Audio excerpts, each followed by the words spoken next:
ઉધના વિસ્તારના જલારામ નગર સોસાયટીમાં આજે ભક્તિ અને ભાવનાનો સુંદર સમાગમ જોવા મળ્યો હતો। જલારામ બાપાની જયંતિ નિમિત્તે આયોજિત કાર્યક્રમમાં વિસ્તારના આગેવાનો, સામાજિક કાર્યકરો અને ભાવિક ભક્તોએ હાજરી આપી હતી। ચાલો જોઈએ આ ભક્તિમય વાતાવરણના સુંદર દ્રશ્યો।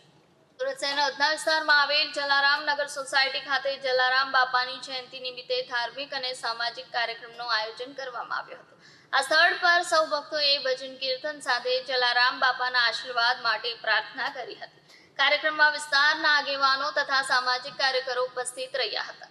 આ જયંતિ પ્રસંગે સૌને મહાપ્રસાદીનો લાભ આપવામાં આવ્યો હતો। સંપૂર્ણ જલારામ નગર વિસ્તાર જય જલારામના જયઘોષથી ગૂંજી ઉઠ્યો હતો અને સમગ્ર વાતાવરણ ભક્તિભાવથી છલકાયું હતું। જલારામ બાપાની ભક્તિમાં રંગાયેલા આ કાર્યક્રમમાં સ્થાનિકોએ સૌહાર્દ અને સંસ્કારનો સંદેશ આપ્યો હતો। આ સાથે જ સમાપ્ત થાય છે આજના મહત્વના સમાચાર। વધુ સમાચાર માટે જોતા રહો શિવ ચેનલ। નમસ્કાર।